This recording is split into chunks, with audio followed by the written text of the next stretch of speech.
Bienvenue pour ce nouvel épisode du podcast Corporalité. Alors, je suis ravie aujourd'hui d'accueillir Jean-Baptiste Colombier, et je crois que je ne me trompe pas dans la prononciation, ou Non, c'est Colombier, je ne parfait. sais pas. Colombier. Colombier, super.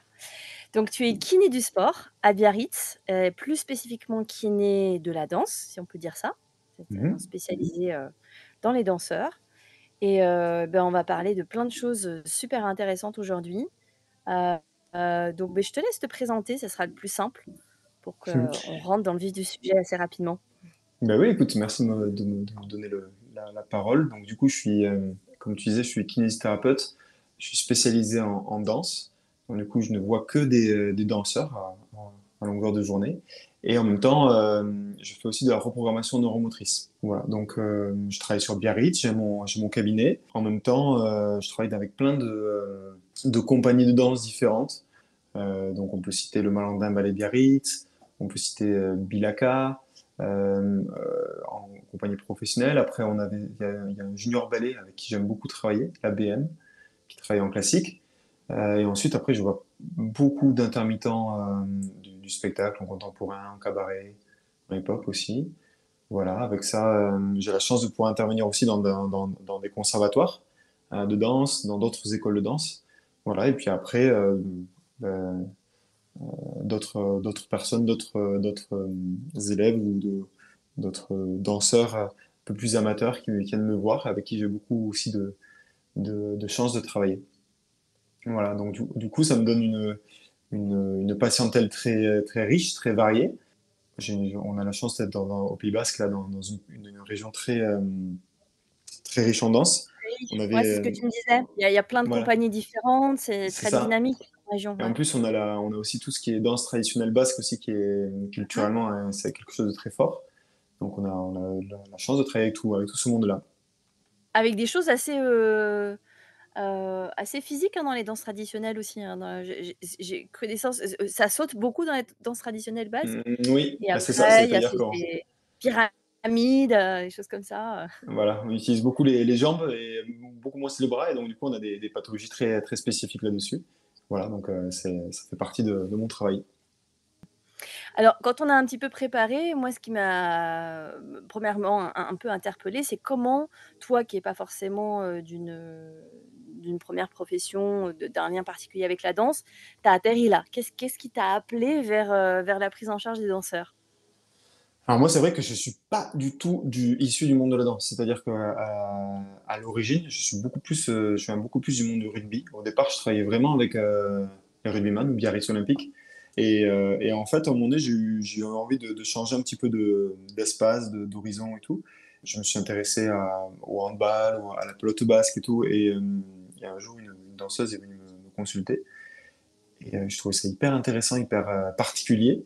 Puis elle venait du Malandin Ballet Biarritz. Et moi, c'est vrai que j'avais tendance j'ai installé ou organisé beaucoup d'équipes de soins. Et en fait, quand elle est venue me voir en me disant oui, au ballet, ben non, on a personne et tout, et on est pro, et pourtant, c'est un peu la cata. Du coup, de fil en aiguille, je me suis dit, bah, ça vaudrait peut-être la peine de voir un petit peu ce qu'il en est. Et donc on a fait des réunions et tout, et c'est vrai que en fait, quand je me suis retrouvé un petit peu face vraiment au défi à relever, j'ai dit, bah, enfin moi je veux bien m'occuper de vous, mais à condition d'abord d'avoir vraiment qu'on m'enseigne un petit peu cette culture, ce monde que j'ai vraiment une phase d'observation avant de pouvoir travailler en fait. Voilà. Et c'est vrai que pendant 4 mois, là, je suis allé voir des classes, j'ai beaucoup discuté avec les maîtres de ballet, avec Thierry, avec Thierry Marnin, pardon, avec les danseurs. Et tous on a vraiment eu tous le jeu de se dire, bon, si on avait une structure médicale parfaite ou idéale, laquelle est-ce que serait? Si, voilà, euh, si j'avais des soins qui étaient idéaux, comment est-ce qu'ils seraient, voilà. Et donc en gros, on a croisé ces informations et pour me bâtir en fait une pratique. Parce que ce qu'il faut savoir, c'est qu'à ce moment-là, donc on parle c'était en 2010 tout ça. C'est ça, c'est À ce ce que j'allais moment-là, demander, voilà, quand est-ce que c'était? Il y a 15 ans? voilà, Ouais. voilà, c'est Mmh. ça. Il n'y avait pas du tout de formation ou pas du tout même la prise en charge du danseur, c'était C'était assez vraiment balbutiant. anecdotique. Voilà, je me suis retrouvé assez seul, assez isolé là-dedans.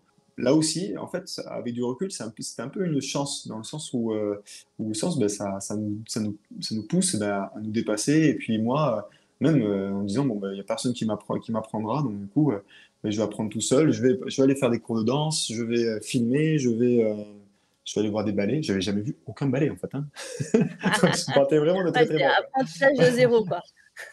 Voilà. Et du coup, 15 ans plus tard, ben, c'est devenu ma passion. Je fais presque plus que ça.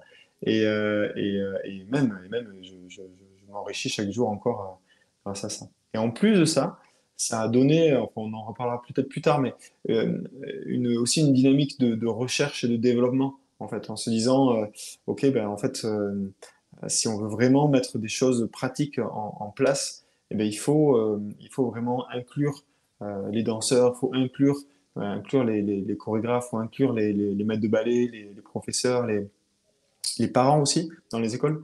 Il faut inclure aussi les administratifs pour qu'en fait on ait un peu le son de cloche de chacun pour créer une solution qui soit adaptée et que tout le monde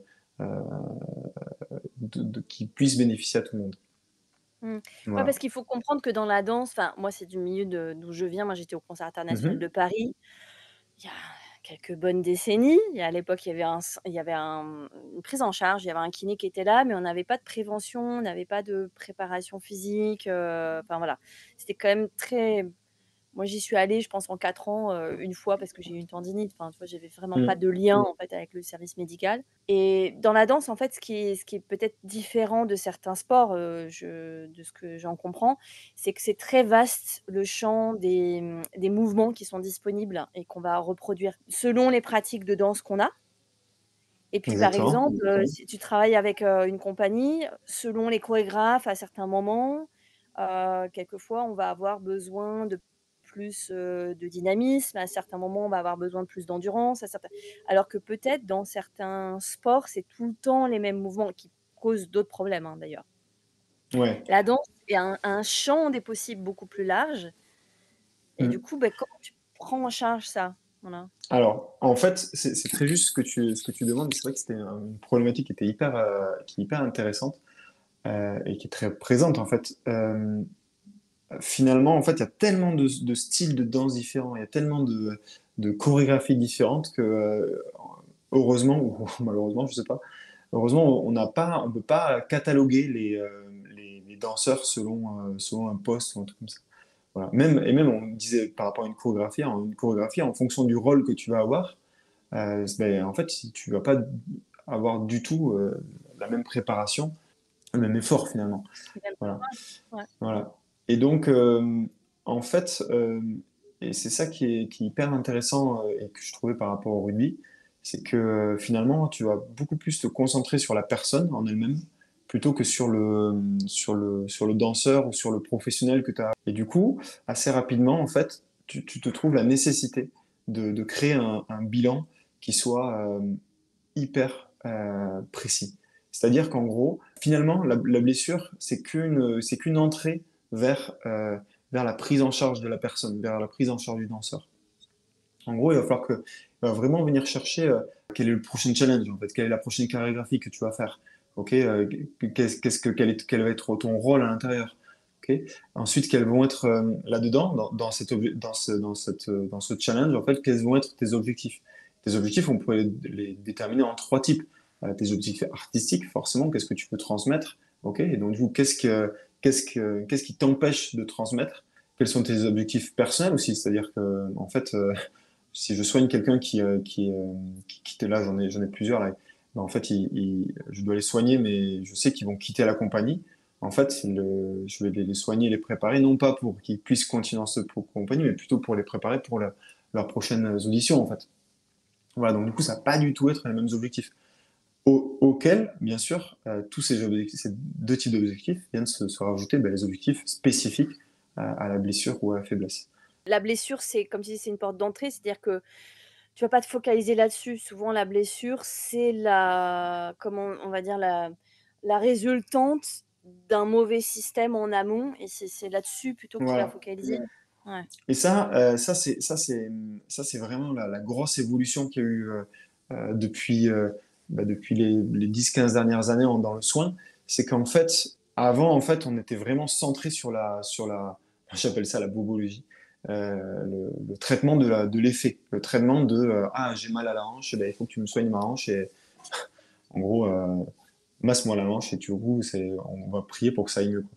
Non, en fait, il faut vraiment venir chercher la causalité, l'étiologie en fait. Je pense que en gros les prises en charge maintenant, enfin moi du moins comme je l'entends, en fait elles se résument vraiment en deux mots, c'est-à-dire le pourquoi, c'est-à-dire qu'en gros on doit être absolument sûr de quelle est la structure tissulaire qui est lésée, d'accord?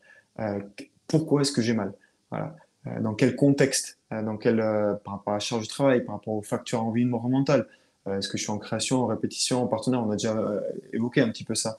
Voilà. Et ensuite, la deuxième question, c'est comment, en fait, par quel mécanisme lésionnel. En fait, quand tu es danseur, tout ton corps, c'est comme ton menton, il est bâti pour danser.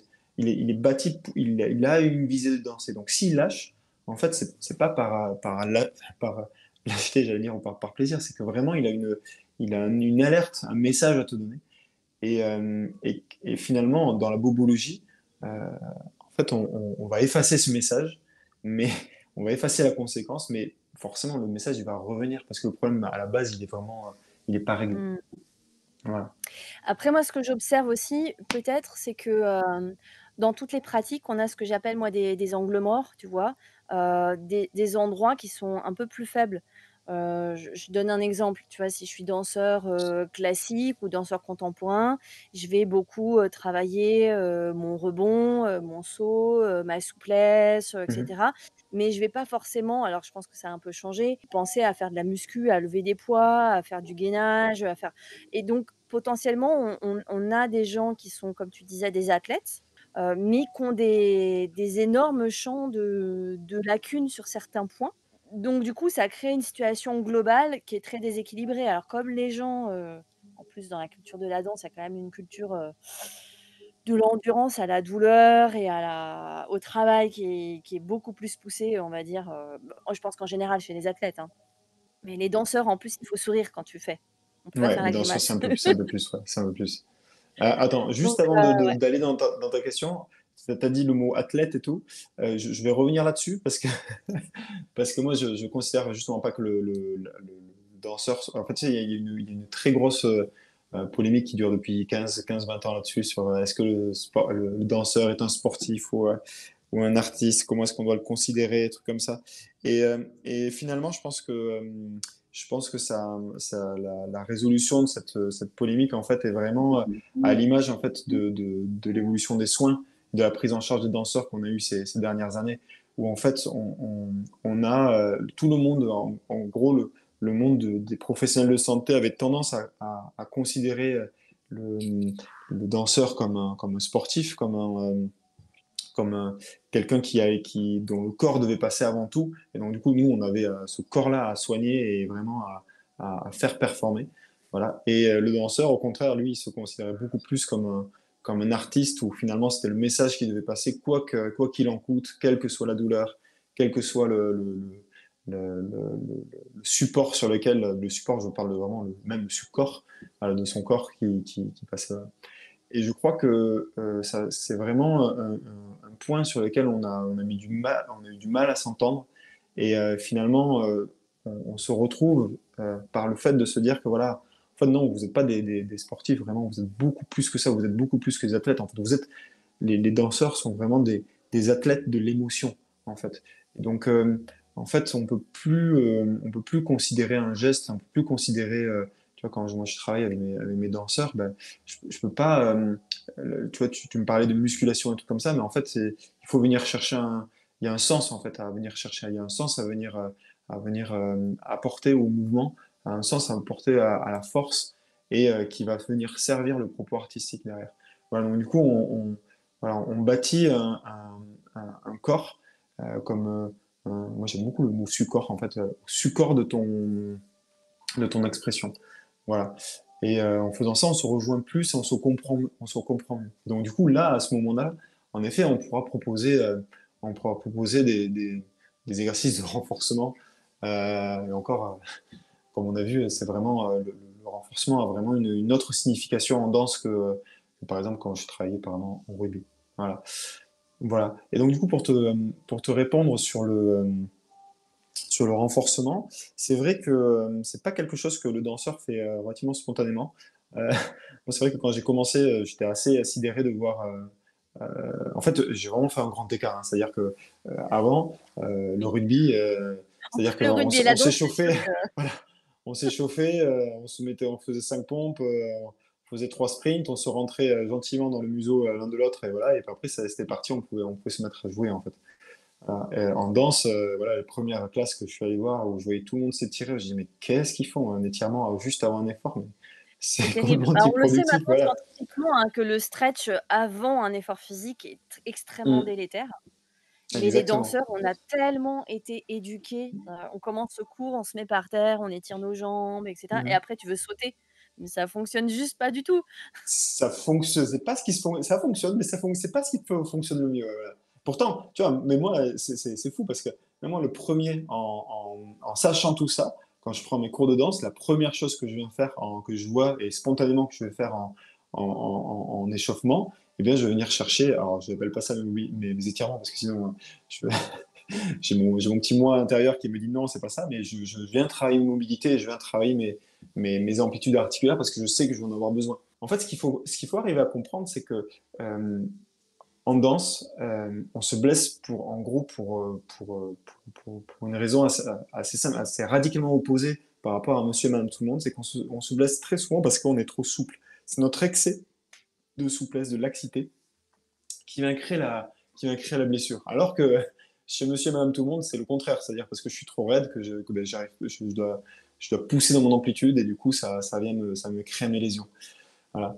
Et c'est vrai que, euh, en fait, en tant que professionnel de santé, pas forcément trop formé à la danse, et ben, on a toujours tendance à dire, ben, c'est pas grave, et on va faire comme monsieur et madame tout le monde, on va t'étirer. Alors que paradoxalement, c'est vraiment la dernière chose à dire à un danseur.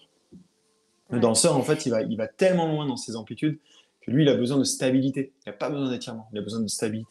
Et donc, en venant travailler cette stabilité en fin d'amplitude, pour des exercices très simples, en fait, ben, c'est là où on retrouve paradoxalement de l'amplitude et de la sécurité, de la stabilité. On retrouve l'amplitude, on retrouve la fluidité du geste que le danseur vient chercher auprès de nous. Ouais, on retrouve du contrôle. Ben, moi qui suis prof de pilates, souvent quand on a des danseurs en cours, on va venir travailler sur des amplitudes, on les contraint un petit peu dans leurs amplitudes, pour pas les faire dans des grands mouvements, pour Mhm. aller, comme tu dis, travailler la stabilité, le contrôle moteur et tout ça. Mais c'est vrai que la plupart des danseurs, arrivent à la danse parce qu'ils sont souples naturellement. Oui. Mais c'est souvent, presque même une pathologie, hein, les gens qui sont hyper laxes vraiment pathologiquement, par des problèmes, voilà, ligamentaires et Mhm. cetera. Ça demande un travail de contrôle et de renforcement, hyper important pour pouvoir, ben, éviter, d'avoir trop de blessures Oui, ou de pouvoir, en tout tout à cas fait, avoir ouais. une longue carrière, quoi. Ouais. Il y avait des études qui étaient sorties là-dessus où il y a deux types d'études. Un, savoir si les personnes, les populations qui étaient plus laxes, et donc du coup il y a divers degrés de laxité, on va pas trop rentrer dans les détails, mais voilà, mais étaient plus à même de se blesser. Et en effet, en fait, on trouve qu'il y a beaucoup plus de blessures chez les personnes hyper laxes. Et du coup, la même, en fait, on se demandait à un moment donné si c'était pas, en fait, parce qu'il y a un taux d'incidence de blessure en danse qui est assez important, hein. Voilà. Et du coup, par là même, on se demandait si, en fait, c'était pas forcément la danse qui blessait plus, mais les populations qui étaient dedans, qui donc plutôt à hyperlaxe, comme tu disais, qui avaient tendance à plus se blesser. Voilà. Ouais, c'est ça. Voilà. Mmh. Ou encore, C'est la une troisième possibilité, c'est, eh bien, en fait, la non, préparation ou la non prise en charge, prise en compte de ce type de population-là. Donc du coup, en se préparant différemment, et ben, on arrive à prévenir beaucoup plus de blessures que d'une manière lambda, quoi. Et quelles sont les blessures que tu vois le plus souvent chez les danseurs? Alors j'imagine ça dépend des disciplines, hein, mais Alors voilà, ça dépend, ça dépend vraiment des disciplines, mais globalement, quand on est kiné de la danse, on doit vraiment être incollable sur tout le membre inférieur. Voilà. Donc les pathologies de pied, les pathologies de cheville sont très prédominantes. Après, on a pas mal de hanches également, du dos, des pathologies lombaires. Et après, sur tout ce qui est contemporain, break, hip-hop et tout, on travaille sur les poignets, sur les épaules, voilà, sur les cervicales de temps en temps. Voilà. Mais c'est vraiment concentré beaucoup sur le membre inférieur. Sur le moment, Voilà. ouais, beh, oui, parce qu'on a tout Mais ce travail, notamment sur l'en-dehors, en danse classique, qui est hmm, quand même, c'est ça. bah, très naturel, Mais on va encore une fois, dire. moi je trouve que le plus intéressant, c'est pas forcément de savoir où le danseur se blesse, mais vraiment le comment. Voilà. Et on a vraiment la chance d'avoir, enfin on a la chance. Moi j'ai la chance du coup d'avoir des patients qui se blessent en dansant. Et donc du coup, en fait, c'est vraiment en analysant leur danse et l'environnement qu'il y a autour de cette danse que j'arrive à comprendre la blessure. Et c'est souvent en réglant ces choses-là qu'on arrive à avoir sinon un soin, au moins une prophylaxie, au moins un moyen de prévention efficace qui fait que la blessure ne reviendra pas. Mmh. Alors, pour revenir un petit peu, plusieurs sujets là qui me viennent, mais peut-être celui de ta thèse. J'ai vu que tu vas préparer une thèse, en doctorat sur ce sujet-là, sur les chevilles. Tu peux Oui, nous en c'est parler un ça. petit peu de ce thème? Ouais. Oui, ben voilà, ça fait maintenant plusieurs mois que j'ai commencé ce travail-là. En fait, j'ai toujours été très investi dans la recherche scientifique. Chaque année, en fait, j'accompagne, enfin, déjà, je propose des sujets de mémoire ou des sujets d'études scientifiques à des étudiants, à des chercheurs, et quand j'ai la chance qu'ils soient relevés, qu'ils soient retenus, et bien en fait, j'accompagne ces personnes-là pour les soutenir. Voilà. Et c'est vrai que ça fait déjà bien 6 7 ans que je fais ça. Et du coup, là, j'ai passé un grade au-dessus et je me suis dit, bah, attends, bah, faire ça, autant le faire vraiment dans la cour des grands et carrément passer une thèse.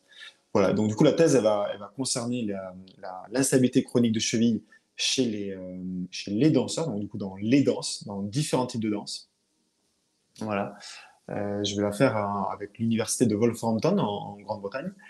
Et mes objectifs, c'est vraiment de trouver et surtout d'évaluer des méthodes de dépistage, de soins, de prévention sur l'instabilité chronique de cheville, qui est une pathologie qui est silencieuse, c'est-à-dire on la voit souvent, mais on ne sait pas trop que c'est ça, mais qui affecte énormément de danseurs, parce qu'en fonction des études, on voit qu'il y a entre 50 et 70% de danseurs qui ont une instabilité chronique de cheville. Voilà, donc en fait, la thèse se déroule en pas mal de phases. Là, je suis vraiment sur tout ce qui est revue de littérature. Voilà, et bientôt, je vais faire une grande étude épidémiologique pour savoir, ok, dans les danseurs, à quelle importance et combien ont une instabilité chronique de cheville. Voilà, en fonction des types de danse. C'est super. Et donc tu es soutenue par, j'ai vu que tu es soutenue par, différentes choses, parce que tu dis que tu es un peu férue de recherche. Donc je vois que tu fais aussi partie de différents organismes. Il y a alors, Oui, je me souviens plus comment on le dit, il y a la DEAMS qui est très connue au niveau, international. l'IEDAMS, ouais, c'est Ouais. ça. Donc du Qui coup, est alors tu peux nous préciser ce que c'est? Je me souviens plus le nom l'IEDAMS, c'est exact. l'International Association of Dance, Medicine and Science. Et donc du coup, Ouais. c'est une association alors eux, c'était vraiment moi le tournant de ma carrière. C'est-à-dire que la première fois où j'ai fait un congrès là-bas, c'était à Helsinki, je me souviens. C'était marrant parce que c'était avec Xavier Darro, le médecin de l'Opéra de Paris. Et on avait vraiment eu le même truc, se dire, oh, en fait, on n'est pas seul. Et en fait, il y a d'autres gens sur Terre qui ont les mêmes problèmes que nous. Et en plus, qui ont des réponses. Voilà. Et donc, en fait, voilà, c'est là où les meilleures équipes de soins des danseurs se réunissent, partagent leurs travaux.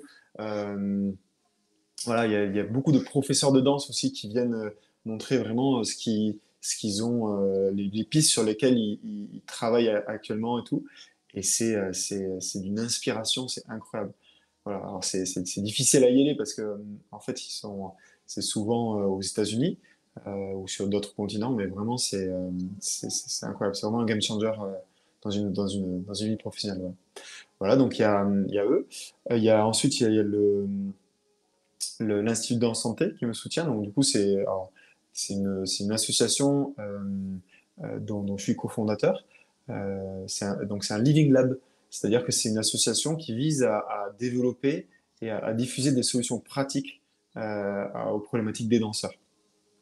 Voilà. Et donc en fait, en gros, par exemple, là, il y a quelques années, on a fait un gros travail sur les étirements, dont on parlait tout à l'heure.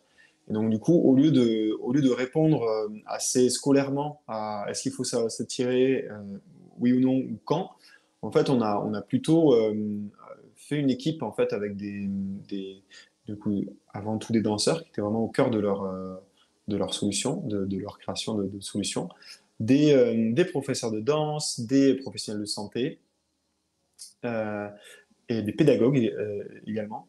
Voilà. Et on s'est mis autour de la table, on s'est dit, bon, les étirements, qu'est-ce qu'il en est? Voilà ce que dit la science, voilà ce qu'on a sur le terrain, ok? Et qu'est-ce qu'on peut faire de ça?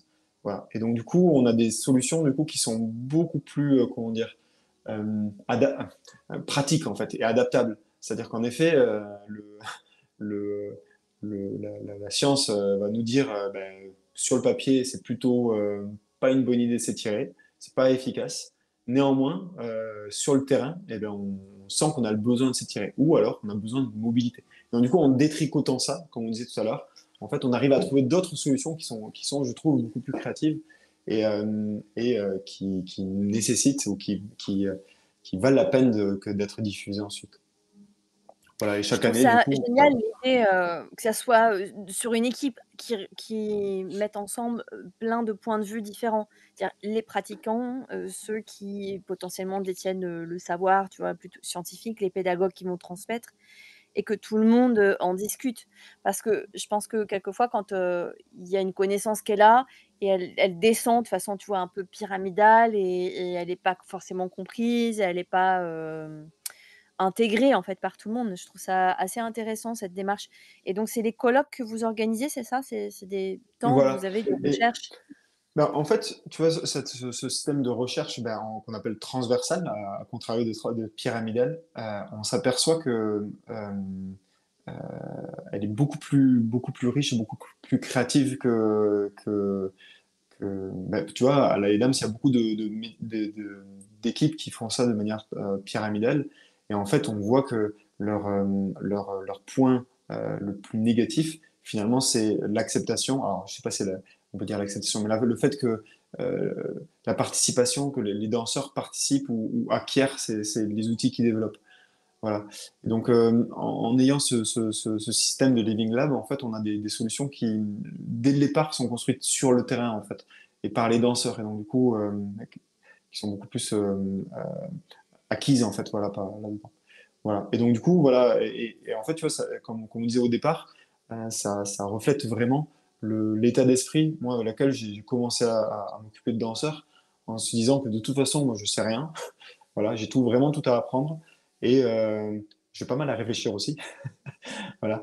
Et vraiment, c'est avec beaucoup d'humilité qu'il faut aborder ce monde-là.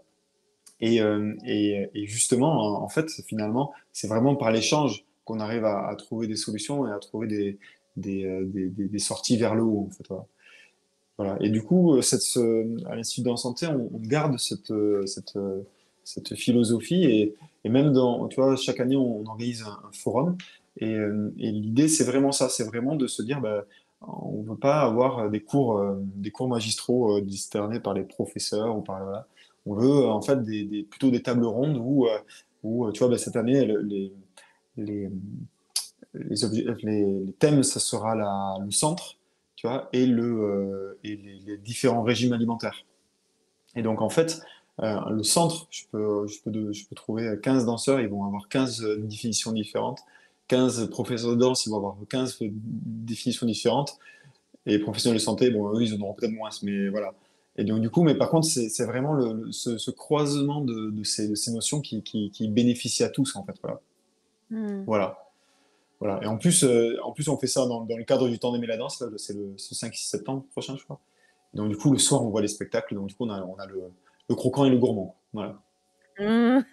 Bien dans le sud. Alors, C'est ça. moi je trouve ça, très inspirant en fait, tu vois? J'ai et mon cerveau qui est en train en même temps de me dire: mais Mhm. oui, c'est des temps vraiment, d'échange, j'aime beaucoup être dans cette création, co-création, tu vois? Entre plusieurs professionnels. Et j'aime bien le terme de living lab, tu vois? Mhm. Il y a quelque chose qui est très vivant, qui est dans le partage, et qui est aussi dans une sorte d'humilité. C'est-à-dire que oui, ben, tu dis: «Tu connais rien». Si, tu as une connaissance technique du corps. Un danseur, il va avoir la connaissance pratique du corps et comment les 2 peuvent, dialoguer ensemble. Ça, Voilà. c'est Et super intéressant. et il y a surtout aussi le professeur qui, lui, a la connaissance vraiment technique, en fait. Voilà. Donc, du coup, ça, c'est.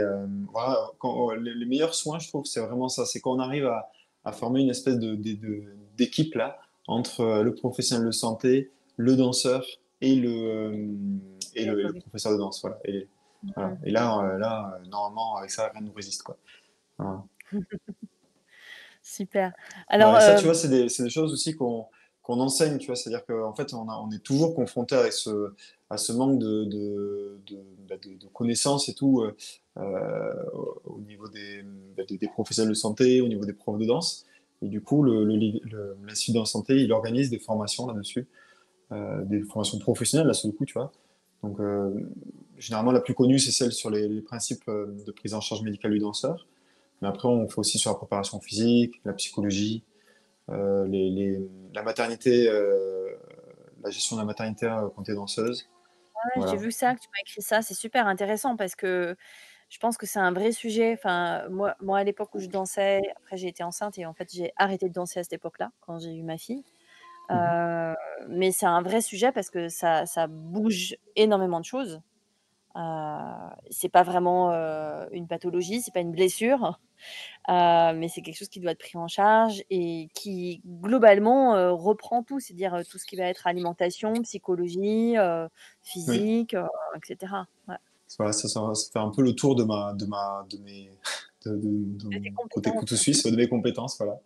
Après, il y a tout ce qui est Alors si, reprogrammation neuromotrice aussi, c'est tu ça, vois, on n'en on a voulait pas parler parlé. de ça là, de la reprogrammation neuromotrice. Moi, j'étais Voilà. très curieuse que tu m'expliques un petit peu en quoi ça consiste. Parce que j'ai vu que Alors c'était là, l'une des cordes à ton arc. on est à fond dans le mouvement, on est à fond dans la corporalité, là. C'est, en gros, alors déjà, pourquoi est-ce que je me suis intéressé à ça? C'est que comme je disais tout à l'heure, en fait, le danseur se blesse dans le mouvement, dans sa danse.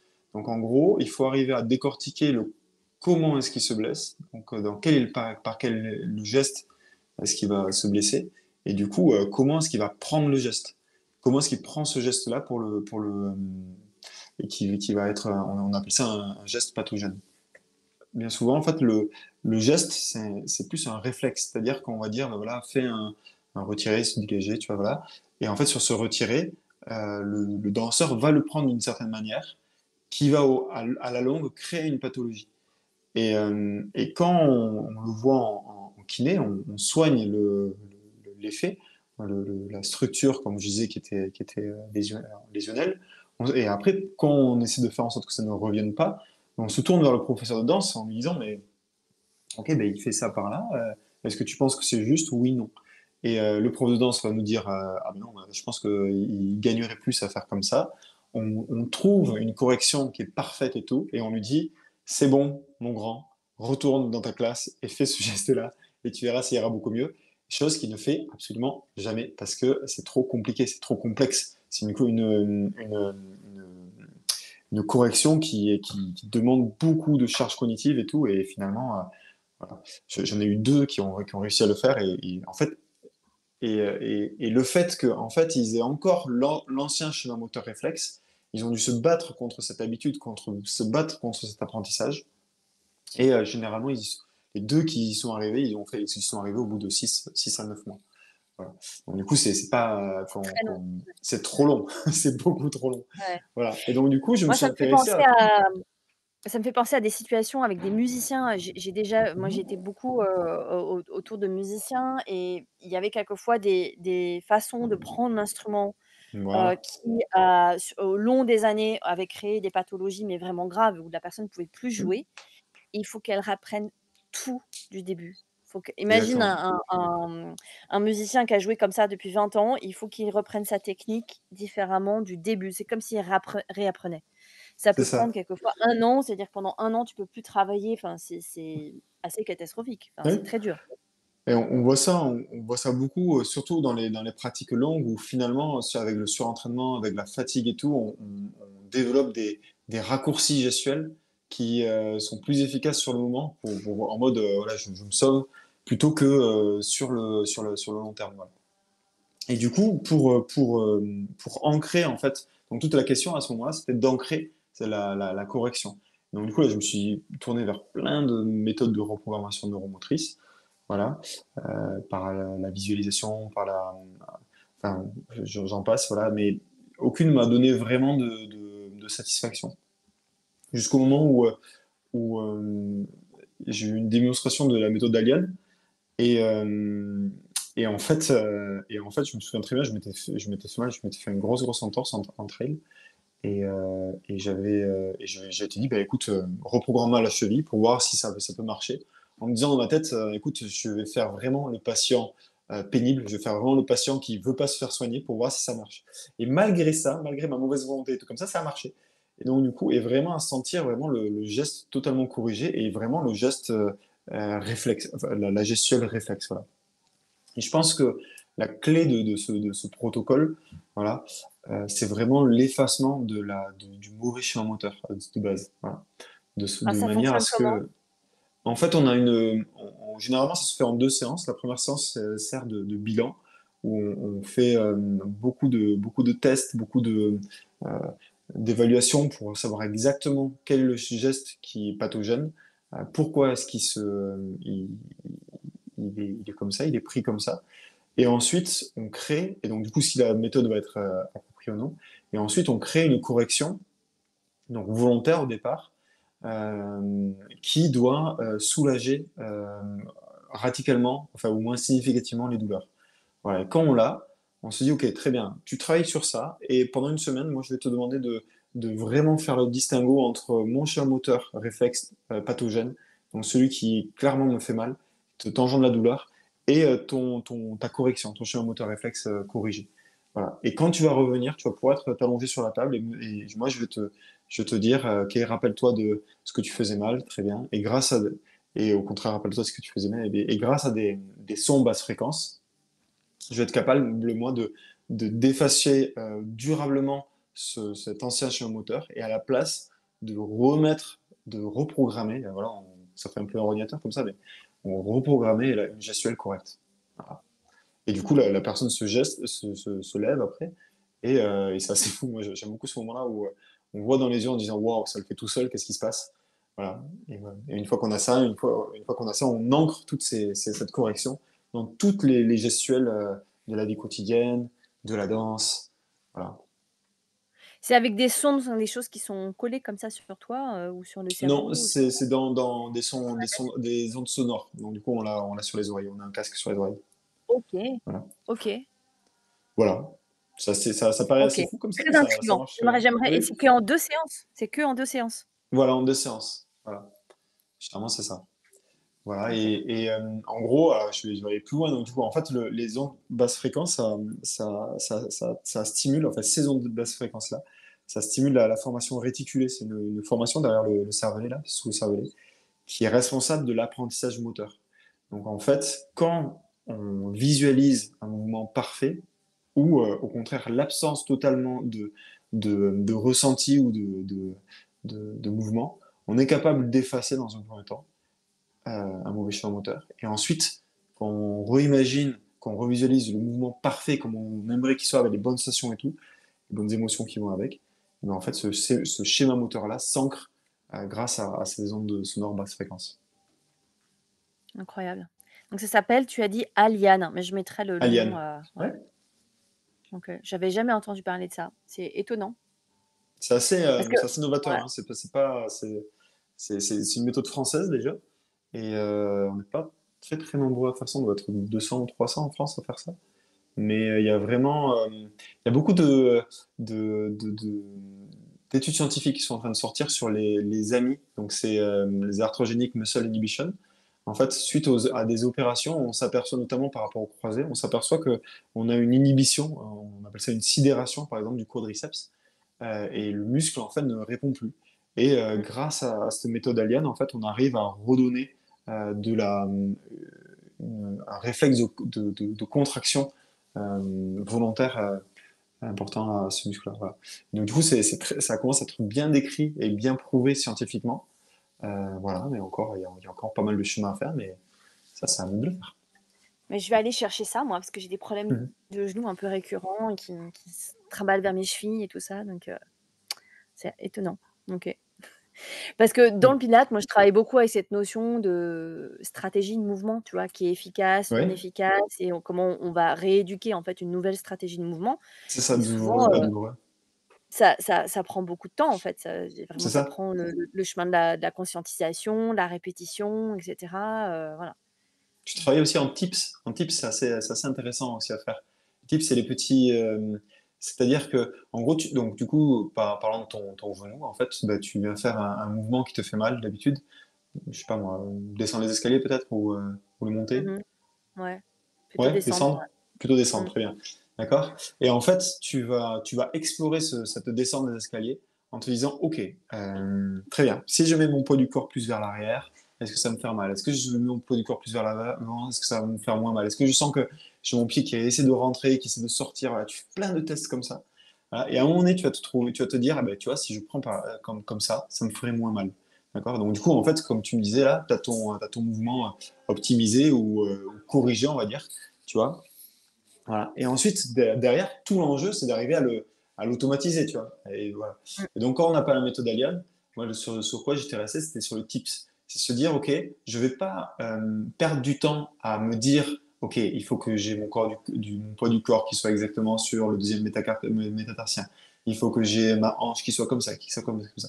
Mais plutôt se dire, OK, globalement, quand je le fais bien, quelle est l'image, quel est le mot qui me vient spontanément à l'idée, tu vois. Mmh. Et donc, par exemple, en descendant les escaliers, moi, tu vois, si juste comme ça serait royal, tu vois. Je me dis, voilà, j'ai vraiment l'impression d'être un roi qui descend, une reine qui descend, et tout comme ça. C'est lent, c'est beau, c'est majestueux, c'est fluide, patati patata, tu vois. Voilà. Et du Ouais. coup, quand tu vas redescendre Intégrer avec une sensation, avec une image, voilà, avec, avec une OK. image, et Ouais. trucs comme ça, tu vois. Et c'est beaucoup plus efficace. Et du coup, chaque fois Mmh. que tu descends les escaliers, au lieu de te dire, il faut que je mette ça comme ça, comme ça, comme ça, comme ça, tu dis juste, OK, je me mets en mode royal. Voilà. Voilà. Mmh. Et du coup, tu vois, ça fait écho, tu vois, à tout ce qui est corporalité, où, tu vois, on en parlait tout à l'heure, mais c'est vrai que quand on fait moi, quand je propose des exercices et tout, quand tu travailles en différentes corporalités, c'est-à-dire, voilà, tu vas faire cet exercice en mode vaporeux, tu vois. Ok, qu'est-ce que ça donne? Ok, là, cette série-là, eh ben, tu vas la faire en mode cassant, tu vois. Voilà, cette série-là, tu vas te dire, ok, je vais être comme si intègre un rôle, tu vois. Tu dis, ok, je sais pas moi, je vais faire comme si j'étais un prince qui fait ses burpees. Voilà, bref. Voilà. Et du coup, ça change énormément. Et en fait on arrive rendre ça beaucoup plus ludique, mais en plus, nourrir la danse par le travail finalement Par très l'imagination. physique. Ouais. Hmm. Je sais pas si tu connais un peu la méthode Franklin? Moi, je travaille pas mal avec la méthode Oui. Franklin qui est autour de l'imagerie, plutôt liée à Mhm. l'anatomie, hein, pour comprendre, la mécanique et cetera, mais voilà, et en pilates, effectivement, on travaille énormément avec les images. Hmm. Je pense que c'est quelque chose qui me plaît beaucoup. Il y a un livre là, qui est sorti dernièrement là, sur d'Émeric Guillot sur la visualisation du geste et qui est tout à fait lumineux. C'est incroyable. C'est vrai qu'il Mmh. reprend tout ce qui était fait avant et c'est vrai que ça vaut vraiment la peine de se lire parce que quand on est prof de danse, quand on est danseur, je pense que c'est vraiment ça apporte énormément de choses. Là, on parlait de Bilaka tout à l'heure, c'est une compagnie basque. Et en fait, j'ai participé à leur préparation là, sur leur dernier spectacle. Et en fait, ils sont arrivés en me disant, mais j'y vais là, on est haché menu, on fait entre 2 et 3 filages par jour. De notre côté, si on le fait pas, on sent qu'on n'est pas en place. Et là, on est sur la fatigue et tout. Et on a dit, bah attends, franchement, vous êtes haché menu. Ok, au lieu d'en faire 3 par jour, si vous en faisiez peut-être que 2, tu vois, et le troisième, ben, vous le filez, mais dans votre tête, vous le mentalisez. Voilà. Juste voir les choses, voir dans quelle disposition d'esprit vous êtes, qu'est-ce que vous avez envie de transmettre et tout. Et, le retour était hyper bon en me disant, bah, tu vois, ça nous a nourris différemment et finalement on était en train de s'entêter à vouloir faire passer quelque chose là et finalement ça nous a vraiment nourris. Voilà, ça nous a Mmh. apporté autre chose. Ouais. Le pouvoir de la tête aussi, hein, de Mhm. l'imagination, ouais, et ça revient un petit peu à dire ce que tu disais tout à l'heure, athlète de l'émotion. Donc, quand on est danseur, on Mm. travaille aussi beaucoup avec sa créativité et son imagination et ouais, ça joue. C'est ça, Bon, bah, l'athlète de super. l'émotion. Bah, merci beaucoup pour, ce bel échange. Ben écoute, avec grand Je sais plaisir, que moi tu j'ai pris beaucoup de plaisir es aussi. occupé, tu as plein d'autres choses à faire et c'était sympa et j'espère qu'on aura l'occasion de se revoir peut-être, pourquoi pas, de rééchanger sur, Oui, plein de sujets ben écoute, ça serait chouette si tu et pouvais venir au forum, là, franchement.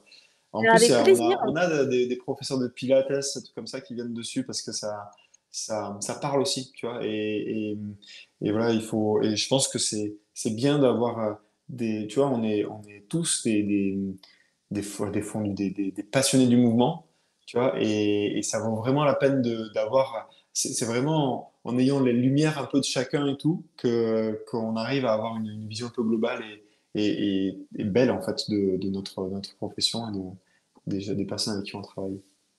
Mmh.